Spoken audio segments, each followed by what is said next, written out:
So here we have the Ford C-Max on a 19 plate. I'm going to start off by showing you inside the boot, and then we'll hop in and run through some controls on the inside of the car from there. As we approach the back of the car, you'll see we have reversing sensors. Currently we have 5 seats in place, as you can see. There are 2 rear seats to give you a 7-seater. Let me show you what it's like with those folded into position. So as you can see, we now have 7 seats. This is the amount of boot space you'd have as a 7-seater. Okay, now that we're inside the car, we're going to start with the dials. On the left-hand side, we have the rev counter. We have the speedometer over on the right-hand side.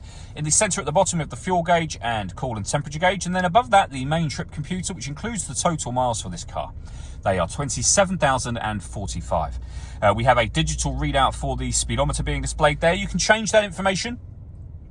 We've buttons on the steering wheel for various bits of trip computer and fuel economy information as well. Or you can have these 4 pieces of information displayed simultaneously.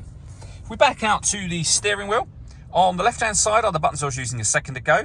We have cruise control and speed limiter beneath that, and then stereo and phone controls over on the right-hand side. You can only use the phone controls once you pair the phone to the car, of course.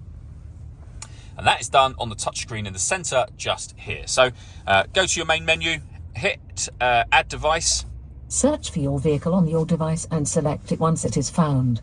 Then just follow the instructions on screen from there. You may have noticed just briefly, as I was flashing through those screens, that we've got satellite navigation. There's a full video showing how this works on our website and YouTube channel.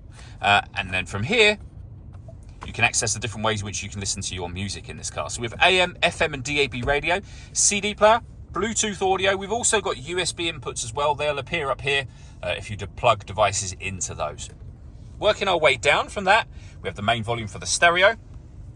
We then have dual zone climate control. So you can adjust the passenger temperature, the driver temperature. You can increase or decrease the fan speed from here. You can determine where you'd like the air to be distributed once it enters the car. And then you can turn your air conditioning on and off from this button. So it's on at the minute, that's off, back on again. Or hit auto. The car will now take control of the fan speed and the direction of the air to maintain those temperatures, which you can hear it doing now in the background. Any manual adjustment will override auto straight away and allow you to put it back on your own settings. For those cold days, we've got a heated rear screen, we've got a heated front screen, we've got a heated driver seat with 3 different heat settings, and the same over here for the passenger side as well. And then beneath that, we can turn off the stop and start. This car is designed to cut out when it's stationary in traffic to save you fuel. That system is now off.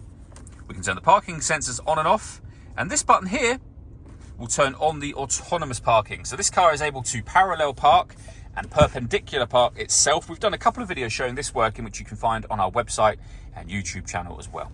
And then finally, we have a 6-speed manual gearbox.